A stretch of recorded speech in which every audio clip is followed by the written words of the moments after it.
Radio UNAM y el Programa Universitario de Bioética presentan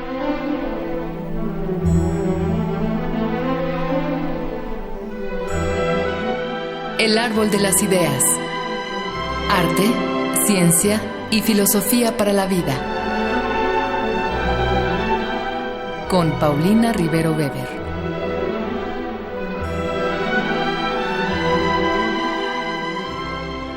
Un gran saludo a todos los radioescuchas. Yo soy Paulina Rivero Weber, directora del Programa Universitario de Bioética, y estamos al aire para hablar de un tema muy debatido hoy en día, la tauromaquia. Y esto, por supuesto, desde el punto de vista de la bioética, con un especialista en el tema de la Universidad Nacional Autónoma de México, el doctor Gustavo Ortiz Millán, quien ha aceptado este reto, esta invitación a hablar sobre este tema. Vamos a escuchar de manera previa una cápsula que el Programa Universitario de Bioética y Radio UNAM han preparado para ustedes.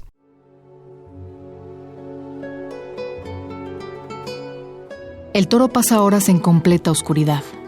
Le han limado las puntas de los cuernos, colgado sacos de arena al cuello y golpeado los riñones. Para provocarle diarrea, lo han hecho beber sulfatos, y para que no pueda ver ni respirar bien, le han untado vaselina en los ojos y le han introducido algodón en la nariz. Este es el encierro previo a la corrida de toros. Ahora, para que el toro salga corriendo, le clavan en el lomo la llamada divisa, y el animal huye aterrado tras horas de encierro, maltrato y dolor. Los biólogos dicen que en tales circunstancias, un toro huiría y no enfrentaría a su agresor. Pero el problema es que lo han llevado a un espacio cerrado, sin salida, y así comienza el primer tercio del espectáculo. Conforme al reglamento, en esta parte se somete al toro al castigo apropiado. Pero, ¿castigo por qué? El picador es el torero que, montado a caballo, clava una lanza de hasta 40 centímetros en el lomo del toro, y este comienza a desangrarse. Sigue el tercio de banderillas. Al toro se le encajan arpones en el lomo, desgarrando sus músculos a cada movimiento. Para el toro, el dolor es ya insoportable, pero el espectáculo todavía no acaba. Quienes están cerca escuchan sus gemidos, y está comprobado científicamente que el toro siente angustia, miedo, ansiedad. Ahora, en el último tercio, llega la estocada final. Si un solo golpe alcanza el corazón, el toro muere, pero cuando el matador no acierta, penetra los pulmones una y otra vez, dando lugar a una muerte lenta y tortuosa. Algunas veces el matador falla incluso después de varios intentos, y otro individuo le clava un cuchillo en la nuca al toro para que por fin muera. ¿Y a esto llamamos arte? Tenemos una idea completamente equivocada del toro, el cual en realidad es un animal que difícilmente ataca, pues los biólogos aseguran que mamíferos artiodáctilos rumiantes como el toro se especializan en la huida. La Escuela Nacional Veterinaria de Toulouse, Francia, publicó el estudio Psicología digestiva en los animales. Gracias a él, sabemos, por ejemplo, que los toros deben realizar aproximadamente 40,000 masticaciones cada día, lo que toma al menos 8 horas. Si a ello le agregamos el tiempo transcurrido en buscar el pastizal y huir del enemigo, resulta evidente que los toros dedican su vida a alimentarse en paz. Algunos hábitos, pensamientos o tradiciones pueden formar parte de la cultura, pero eso no significa que todos ellos sean buenos o deban conservarse, pues por desgracia, muchas tradiciones culturales ocasionan violencia y dolor. En algunas partes del mundo, por ejemplo, son parte de la cultura el machismo, matar a pedradas a una mujer o la ablación del clítoris. Los animales son seres sintientes y en este sentido, Charles Darwin consideró que la compasión que podemos mostrar hacia todos ellos es una de las más nobles virtudes que puede adquirir el ser humano. Hoy, eso es lo que nos hace falta, y extender la compasión al resto de los seres sintientes es un cambio de paradigma que implica obligaciones directas e indirectas. Las obligaciones directas son aquellas que ejercemos sin intermediarios, como maltratar o torturar a un animal. Por otro lado, una obligación indirecta sería no presentar espectáculos como la tauromaquia, pues normalizan la violencia hacia otras especies y normalizan a su vez la violencia entre nosotros mismos.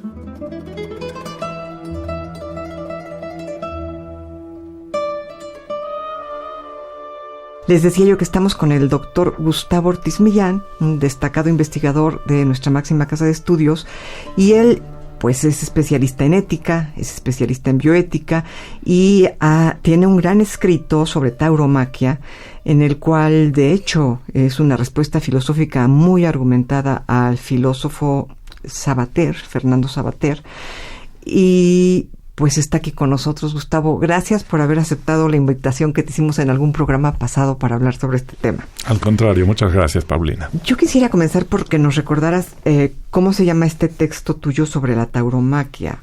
Se llama Ética para... Tengo un par de textos sobre tauromaquia. Uno es Ética para Matador. Exactamente, Ética para Matador.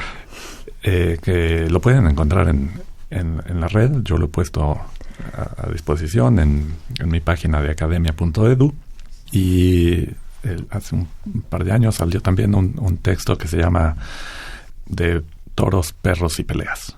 De toros, perros y peleas, que esto salió publicado en España en una revista, Diálogo Filosófico, me parece. Ok. Bueno, yo este último que mencionas no lo conozco, pero cuando leí Ética para Matador me pareció un escrito realmente genial, no nada más por toda la forma en que argumentas la respuesta a Sabater. Déjenme platicarles que el filósofo español Fernando Sabater hizo una defensa de la tauromaquia y el doctor Gustavo Ortiz Millán escribe una respuesta con este título genial que es Ética para Matador, que hace alusión a un famoso texto, Ética para Amador, al cual yo le tengo algunas reservas, que no viene el caso decir acá, pero Ética para Matador pone sobre el papel con toda claridad una respuesta a Fernando Sabater. Y yo quisiera, pues, que quizá comenzar por que nos definieras desde tu propia percepción qué es la tauromaquia, ¿no? Todos sabemos que es esta fiesta en la cual se llevan a cabo las corridas de toros, pero ¿tú cómo podrías definir la tauromaquia? Bueno, cualquier defensor de las corridas de toros te dirá de la larga tradición que tiene las corridas de toros en España y en otros lugares del mundo, ¿no? También en Francia y por extensión también en buena parte de Latinoamérica. Sí, incluso mucha gente se remonta a la cultura en Creta, ¿no? La antigua Creta, donde se lidiaban toros. Sí. Pero no se maltrataban, ¿verdad? En Creta, hasta donde tengo entendido, se les trepaban sobre los cuernos y pegaban un brinco. Creo que ha habido muchas formas de lidiar toros. Sí. Pero de hecho, el toreo, tal como lo conocemos ahora, no tiene una tradición muy larga. ¿Sí? Si tú ves los grabados de Goya, vas a ver cosas extrañísimas que no ves en las corridas actuales. ¿Sí? Suertes que desaparecieron. Una, por ejemplo, que desapareció, era muy popular, no solamente en España, sino en otros lugares de Europa, eran las peleas de fieras. Pelear un toro con un oso, con un tigre, con un perro. De hecho, tenemos herencia de este fenómeno en nuestros perros actuales. Claro. Por ejemplo, ¿por qué hay una raza de perros que se llama Bull Terrier? ¿Sí? O Pitbull. ¿Sí? Bull es toro. Bull es toro. ¿Sí? Entonces, Bull Terrier, Bulldog. ¿Sí? Son perros que se usaban para pelear con toros. ¿Sí? Y esto era muy popular, no solamente en España, sino también en Inglaterra. En Inglaterra había muchas peleas de toros con perros, y esto no desapareció sino hasta principios del siglo XIX, 1835 más o menos. En Inglaterra. Sí. De hecho, ahí, si alguien tiene oportunidad de ir a Birmingham, uno de los centros comerciales más importantes, el más grande, hace referencia a su nombre al Bull Ring, que existía anteriormente. Okay. ¿Sí?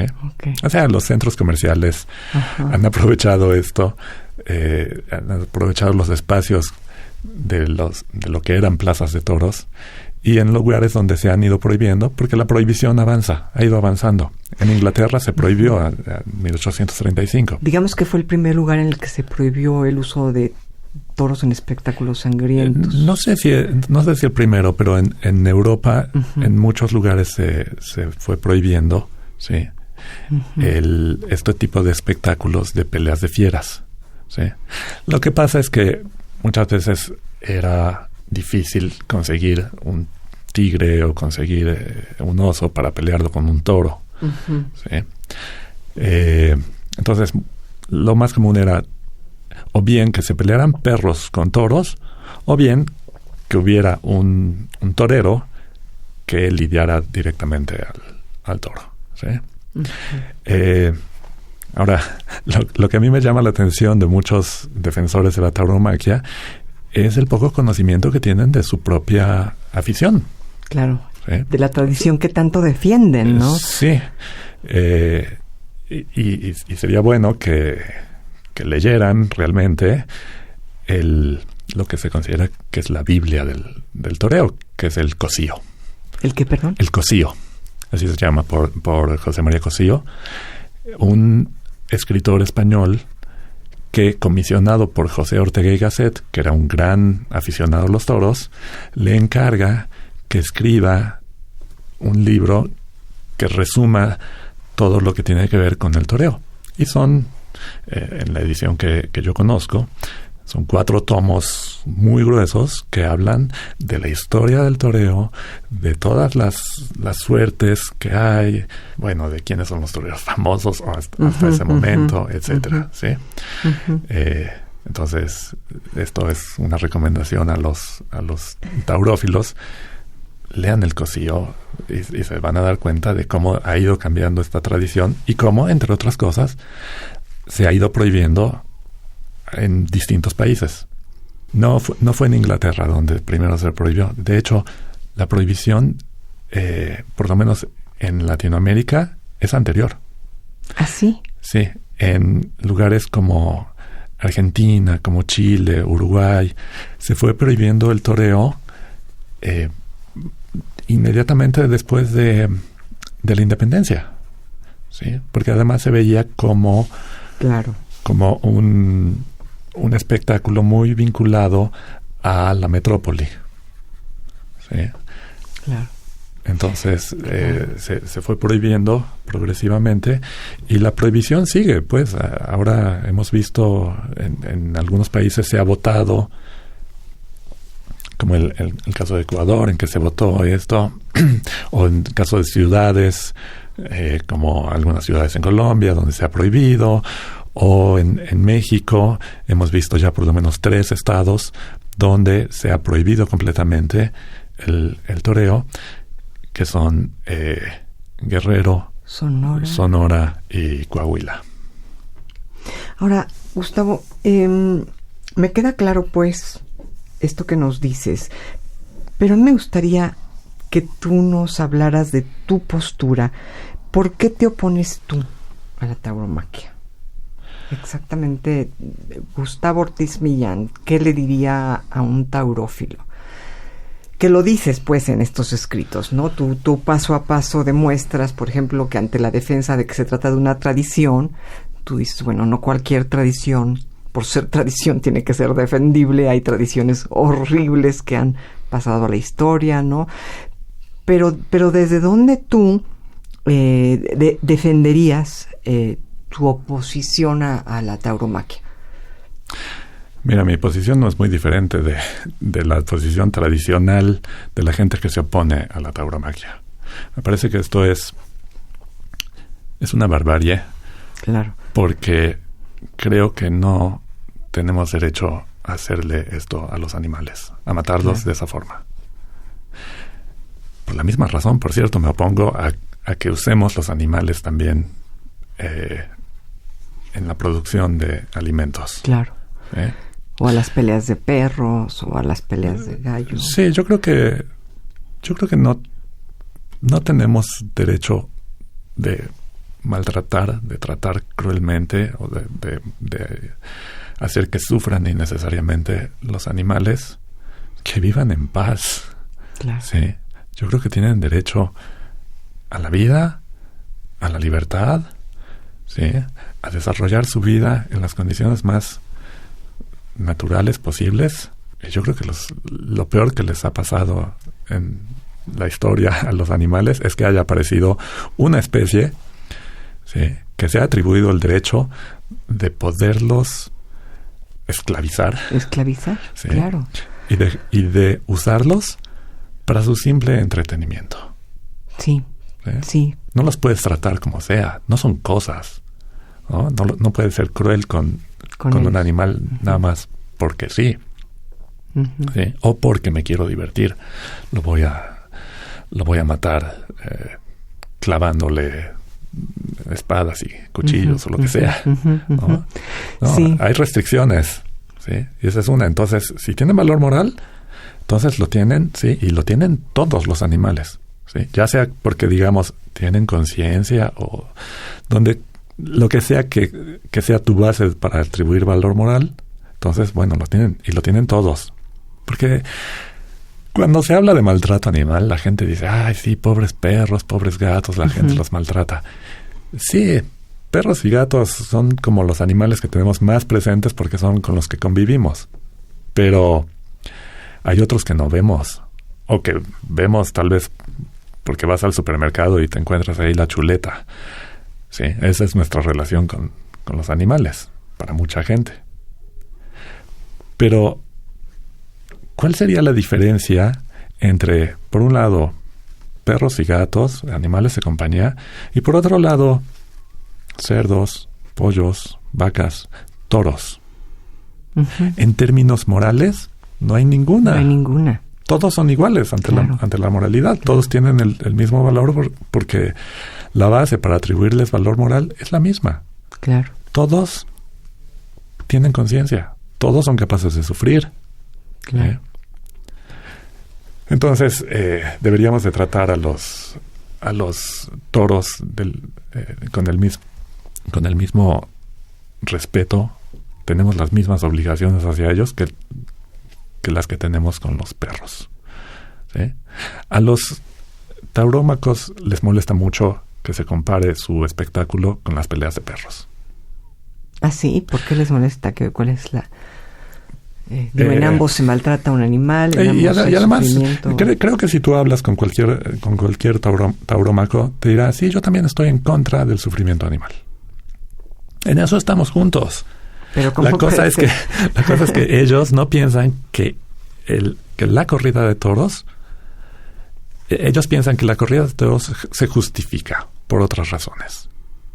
¿Sí? Ellos dicen que es un arte, ¿no? Mira, por ejemplo, tradición.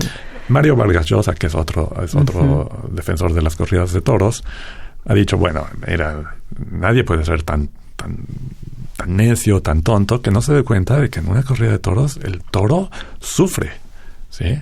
La pasa muy mal. Entonces tiene que buscar un modo para que eso se justifique. Entonces, ¿cómo se justifica? Y hay varios argumentos. Uno es que es un arte, otro es que es una tradición, otro es que esto justifica la existencia del toro de Lidia. Es una barbaridad decir eso, ¿no? Veamos estos tres por principio. Que si es un arte, bueno, el caso es que no tenemos un concepto universalmente aceptado de lo que es arte. Arte es un concepto no es un concepto unívoco, es un concepto vago, que la gente a veces habla de el arte de la guerra, ¿no? Cosas así, el arte de la política. ¿Es un arte? No. Bueno, el toreo es un arte, pues un poco en el mismo sentido en que decimos que la política es un arte, ¿no? Es una técnica, algo así. Y esto me lleva a recordar a algún artista que pretendía que su arte pues tenía este estatus de arte y mataba animales y embarraba las paredes de sangre y todo esto. El arte tendría que tener también una limitante ética o moral, ¿no? Sí, es un tema interesante la de si hay límites morales. Porque hay asesinos seriales que han dicho que eran artistas, que ellos planeaban el asesinato de tal manera que era un arte y preparaban luego el cadáver de la persona. Sí. Entonces, bueno, caray, pues no cualquier arte se vale, ¿no? Sí. Si realmente pudiéramos aceptar que la tauromaquia es un arte, pues sí es un arte que involucra mucho sufrimiento. Pon tú que aceptáramos que es un arte y que con eso creemos que hay razones morales suficientemente fuertes como para no aceptar ciertas manifestaciones artísticas. Claro. Concediendo, ¿no? O suponiendo, sin conceder, más bien, claro, que fuera un arte. Sí.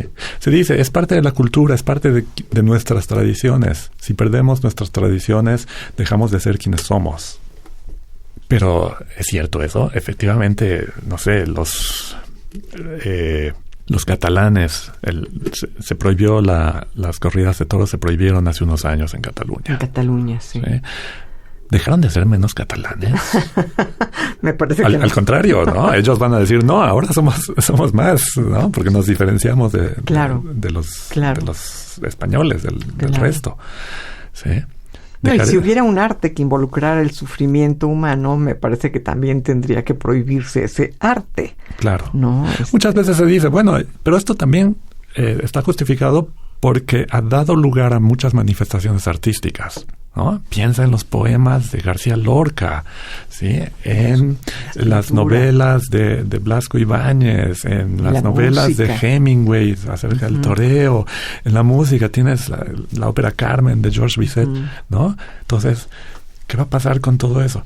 Pues no va a pasar nada. ¿No? O sea, puede desaparecer el toreo. ¿Y cuántos cuadros maravillosos tenemos de Picasso, guerras y de asesinatos y de paredones?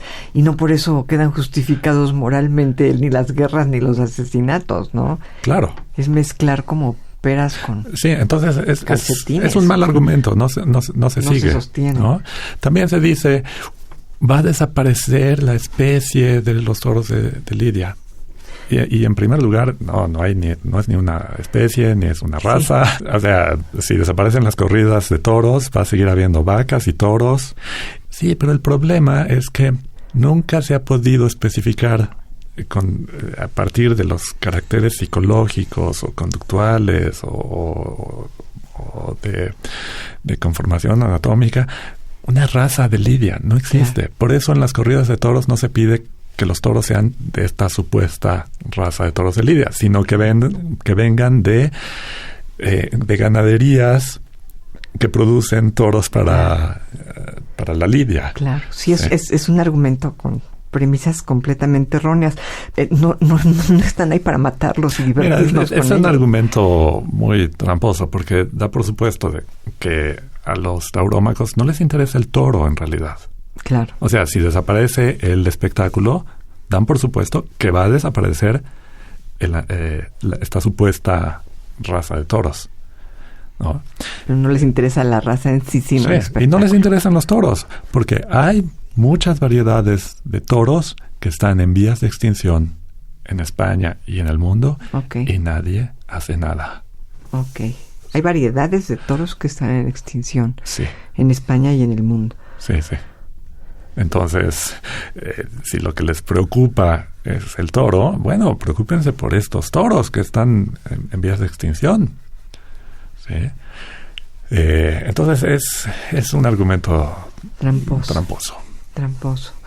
Bueno, pero pues afortunadamente contamos con una gente pensante que nos puede guiar en la contraargumentación frente a los taurómacos. Taurómacos es la palabra adecuada, digamos, para la tauromaquia y taurófilo o taurino.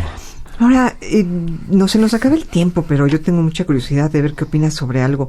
Ellos llaman matador en particular al individuo que de hecho mata al toro, y se sienten muy orgullosos de hablar del matador. Uh-huh. Y cuando uno le dice a ellos que son asesinos, no aceptan el término asesino. A mí me parece muy curioso que matador y asesino finalmente son términos tan afines, ¿no? Entonces, una persona que mata es un matador y una persona que asesina es un asesino.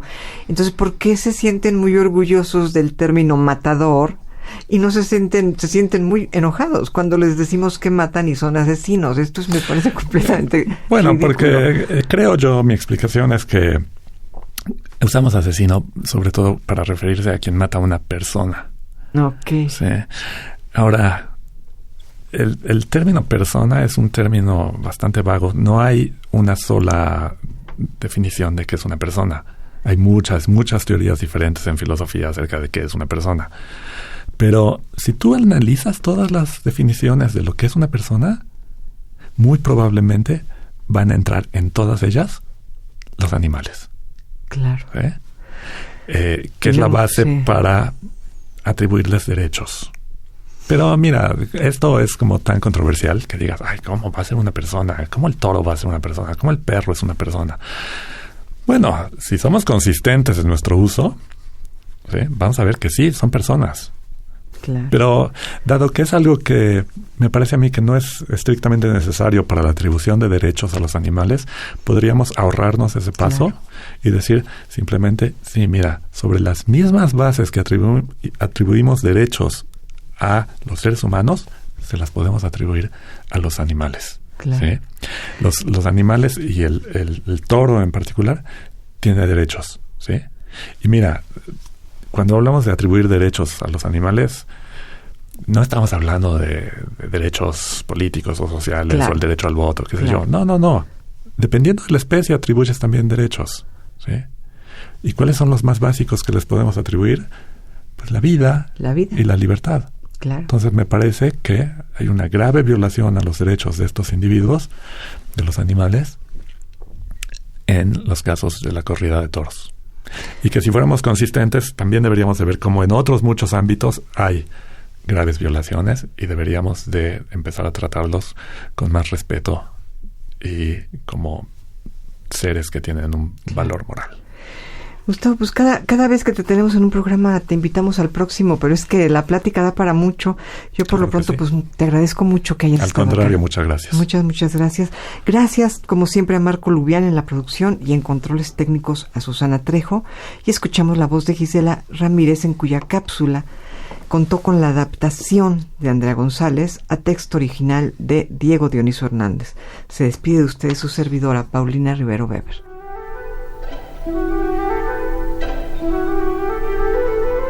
Radio UNAM y el Programa Universitario de Bioética presentaron